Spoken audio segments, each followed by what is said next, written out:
għaddew mit-tjum mill-bidu ta' il-Presidenza. Matul dal-mit-tjum, pajjiżna għadda minn elezzjonijiet kemm tal-Kunsilli Lokali kif ukoll dawk għall-membri tal-Parlament Ewropew. Dan kien eżerċizzju fid-demokrazija li mexa bla nkwiet ta' xejn.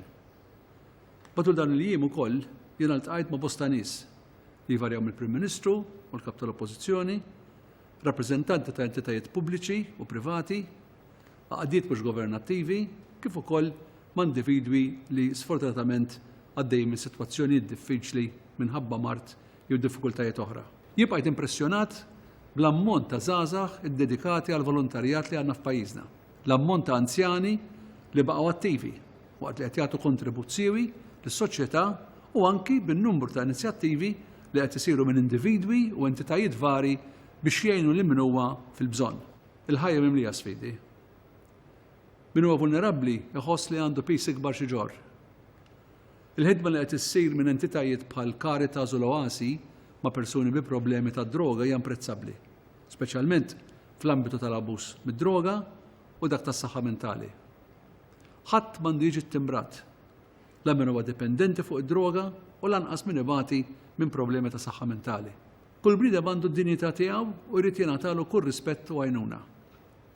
Jiena rrid ukoll nuri apprezzament għax-xogħol li qed isir mill-forzi tal-ordni. Meta ltqajt mal-membri tad-Dipartiment tal-Protezzjoni Ċivili, mal-Forzi Armati ta' Malta, kif ukoll f'dawn il-jiem mal-Korp tal-Pulizija, rajt dedikazzjoni kbira fil-missjoni li għandhom biex jipproteġu lilna l-koll.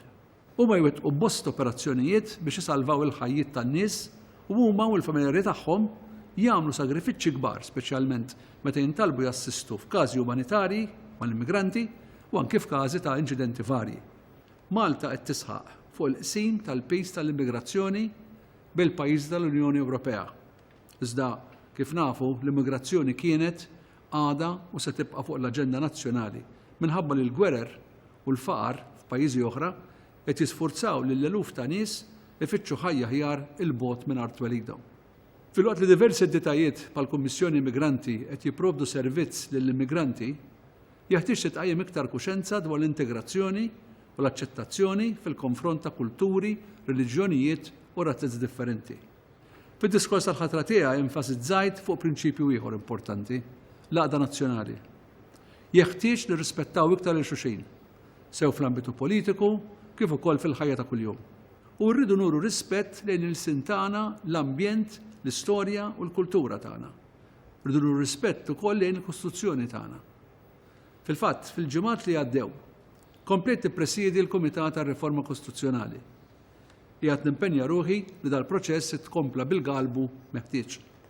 Da mhux proċess li se jsir mill-politiċi jew il-partiti biss waħedhom. Għal dan il-għan, dal-waqt se jitnieda sit elettroniku li se jservi ta' pjattaforma biex kull min għandu xi suġġeriment jew proposta irressaqa għal konsiderazzjoni ta' dal-Kumitat.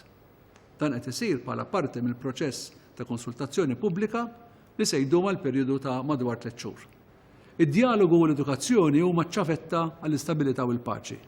Dawn huma żewġ prinċipji li jgħoddu mhux biss għal pajjiżna, iżda wkoll lil minn xtutna b'mod partikolari fil-Libja, is-Sirja u l-Yemen. Jiena sħaqt fuq dan il-punt meta indirizzajt il-Forum Dinji għall-Kultura tal-Paċi f'The Hague. L-organizzaturi ta' dan il-forum laqgħu l-istedina tiegħi biex it-tieni edizzjoni ta' dan il-forum issir f'Malta s-sena d-dieħla. Kienet nittama li d-diskussjoni twassal biex titqajjem iktar kuxenza għal kisba tal-paċi fid-dinja bilan li jonqsu l-konflitti u l-vjolenza fil-konfront ta' individwi, ta' gruppi etniċi jew reliġjużi jew saħansitra ta' pajjiżi sħaħ. L-edukazzjoni għandha wkoll isservi ta' investiment personali f'kompetenzi foqsma ġodda tal-industrija, l-ekonomija, ix-xjenzi, is-settur tas-servizzi u anke dak tat-teknoloġija fosthom tal-informatika, kif ukoll fil-qasam tal-mezzi tal-komunikazzjoni soċjali. Palmet meta indirizzajt ukoll konferenza annwali tal-Organizzazzjoni Dinjija tax-Xogħol, Ġinevra, x-xahar li għadda, id-dimensjoni soċjali u tkabbir ekonomiku ta' pajjiż huma dipendenti fuq xulxin. U għalhekk jeħtieġ li x-xogħol ikun dinjitus għal ħaddiema billi jħares il-kwalità tal-ħajja u jipproteġi lill-ħaddiem stess. Bħala tabib ma nixbaq qatt nirringrazzja lil kull min qiegħed fil-caring professions. għax-xogħol siewi li qed jagħmlu fil-kamp mediku b'mod speċjali fl-isptarijiet tagħna. Kif ukoll lill-ħaddiema, it-tobba u l-infirmiera li jaħdmu fis-Servizz Nazzjonali tat-Trasfużjoni tad-Demm u fil-Banek tad-Demm. Lil minn xtutna huma bosta l-kirurgi u l-konsulenti Maltin u għarranin li qegħdin jagħmlu l-almu tagħhom mal-pazjenti Maltin li qed jingħataw il-kura. Fil-jiem li għaddew, mort inżur lil dawn il-pazjenti fid-diversi sptarijiet fejn jinstabu rikoverati f'Londra. Iltaqgħet magħhom, mal-qraba tagħhom u mal-konsulenti tagħhom ukoll, fejn stajt nifhem aktar id-batija li għaddejjin minnhom u stajt napprezza wkoll is-sodisfazzjon fuq wiċċ dawk li qegħdin jirkupraw wara kura li rnexxiet. L-assistenza medika lill-pazjenti tal-kanċer sfortunatament qed tiżdied b'rata impressjonanti. Ta' kull sena, il-Malta Community Chest Fund qed tkun f'pożizzjoni li ġġorr dan il-pejs permezz ta' donazzjonijiet ġenerużi li jintom tagħtu ta' kull sena u għajnuna mingħand il-Gvern. Mingħajr dawn id-donazzjonijiet din il-fondazzjoni ma tistax tkompli l-ħidma tagħha biex tlaħħaq mad-domanda għal għajnuna li dejjem qiegħda tiżdied. Jekk id-donazzjonijiet ma jitkomplewx u fejn huwa possibbli jżdiedu, xogħol il-Malta Community Chest Fund se jsir iktar diffiċli. Matul il-ġimgħat u x-xhur li ġejjin, il-Malta Community Chest Fund se tkun qed torganizza numru ta' inizjattivi u attivitajiet li wħud minnhom daħlu sew fil-kalendarju tal-attivitajiet fosthom l-August Moonball, l-Orkestra, il-Fun Run u l-Istrina. Jiena nħogost narakom tieħdu sem biħġarkom dal-attivitajiet kemm bħala volontiera, kif ukoll billi tkunu ġenerużi bid-donazzjonijiet matul is-sena kollha. Inti tista' tgħin.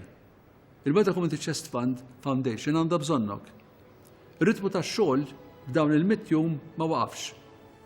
L-ewwel xhur normalment ikunu xi ftit diffiċli sakemm wieħed isib saħħ. Ta' dan irrid nirringrazzja l-istaff tiegħi kollu li għenuni niffaċċa din l-isfida u nħares il-qudiem b'ħeġġa biex inkompli nagħmel il-ġid lill-poplu Malti u għawċi kollu. Insellmilkom.